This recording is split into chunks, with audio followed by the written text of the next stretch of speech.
আজব এক চাকরি, যার নাম ইমামতি। কয়েক লক্ষ টাকা খরচ করে মসজিদ নির্মাণ করা হলো, অথচ সেই মসজিদের ইমামের বেতন 8 থেকে 10,000 টাকা। মসজিদে ইমাম নিয়োগ দেওয়ার জন্য ইন্টারভিউর আয়োজন করা হলো। ইসলামী ফাউন্ডেশন থেকে আলেমদেরকে নিয়ে আসা হলো ইন্টারভিউ দেওয়ার জন্য। সেই ইন্টারভিউর বাজেট করা হলো 80,000 টাকা। প্রায় 150 আলেম থেকে বাছাই করে যোগ্যতা সম্পন্ন একজন আলেমকে নেওয়া হলো। মাশাআল্লাহ, তিনি হাফেজ মাওলানা মুফতি। পোস্টারে এর আগে অবশ্য অনেক শর্তই জুড়ে দেওয়া হয়েছিল, তার মধ্যে হাফেজ মাওলানা মুফতি অন্যতম। এটা থাকতেই হবে। আলহামদুলিল্লাহ, সবকিছু সময় মতো শেষ হলো। ইমাম সাহেবের হাদিয়া ধরা হলো 8,000 টাকা। এই বেতন দিয়ে ইমাম সাহেবের দিন চলছিল। একদিন হঠাৎ ইমাম সাহেব জুম্মার দিন জানালেন, আমাদের মসজিদে একটা মিম্বর লাগবে। মিম্বর হলে দাঁড়িয়ে সুন্দরভাবে খুতবা দেওয়া যাবে।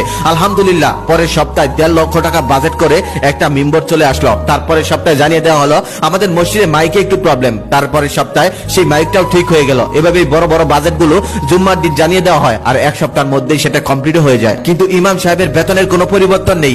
সেই 8,000 টাকায় ইমাম সাহেবের বয়স বাড়তে লাগলো, কালো দাড়ি পেকে সাদা হয়ে গেল, পরিবারের সদস্য সংখ্যা বাড়তে লাগলো, তবে ইমাম সাহেবের বেতনের কোনো পরিবর্তন নেই। সেই 8,000 টাকায় অনেকদিন চাকরি করার পর যদিও দয়া করে আরো 1,000 টাকা বাড়িয়ে দেওয়া হলো। এদিকে মসজিদটা পুরনো হয়ে যাচ্ছে। পাশের মহল্লার মানুষ 5 কোটি টাকা বাজেট করে 3 গম্বুজ বিশিষ্ট একটি মসজিদ নির্মাণ করতেছে। এটা দেখে এই মহল্লার মানুষ 10 কোটি টাকা বাজেট করলো 6 গম্বুজ বিশিষ্ট মসজিদ বানাবে।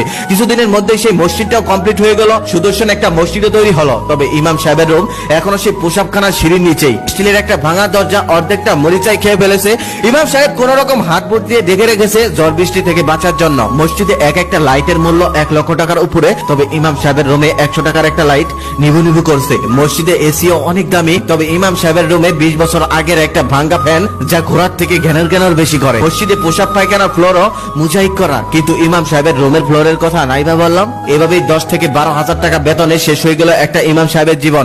ইমাম সাহেব একদিন মারা গেল। ইমাম সাহেবের মৃত্যুতে কমিটি শোক প্রকাশ করলো, তবে ব্যস্ততার কারণে ইমাম সাহেবের জানাজায় যেতে পারলো না। কিছুদিনের মধ্যে আবার নতুন একটা ইমাম নিয়োগ করা হলো। সবাই ভুলে গেল সেই পুরনো ইমামকে। এত কিছুর পরেও ইমাম সাহেবের যেন কিছু বলতে নেই, কিছু বলার নেই। তিনি যে একজন আলেম মানুষ, তাই তার মুখ বন্ধ করে রাখতে হয়। যে ইমাম তাদের বাপদাদার বিয়ে পড়ালো, বাপদাদার জানাজা পড়ালো, প্রতি সপ্তাহে নামাজের পর জিন্দা ও মুর্দাদের জন্য দোয়া করলো, কবরবাসীর আত্মার মাগফিরাত কামনা করলো, সেই ইমামের পরিবারের জন্য কিছুই করতে পারলো না। তারা কিছুই করার নেই তাদের। তারা কোথায় আছে, কিভাবে চলছে, কিছুই খবর রাখলো না তারা। দিন শেষে তারাও কিন্তু মানুষ, এই সমাজের অবহেলিত মানুষ। এ জাতি কখনোই ইমাম সাহেবের সম্মান দিতে শিখেনি, শিখবেও না। তাই মন আল্লাহ তাআলা যেন প্রত্যেকটা জীবিত এবং মৃত ইমামকে পরিপূর্ণ মর্যাদা দান করেন। এই শহরের হাতে গোনা কয়েকটা মসজিদ বাদে বেশিরভাগ ইমামদের জীবন গল্প এটা। সেই মসজিদে নতুন যে ইমাম নিয়োগ করা হলো, তার বেতন হলো 10,000 টাকা। একদিন মসজিদ কমিটির সভাপতি নামাজের আগে ইমামকে বললেন, হুজুর নামাজের পর আমার ছেলের জন্য একটু দোয়া করে দিবেন, ওর জন্য মানসম্মত স্যালারি হয় আর ভালো একটা চাকরি হয়। হুজুর বলেন, আচ্ছা ঠিক আছে। তারপর হুজুর নামাজের পর দোয়া করতে লাগলেন,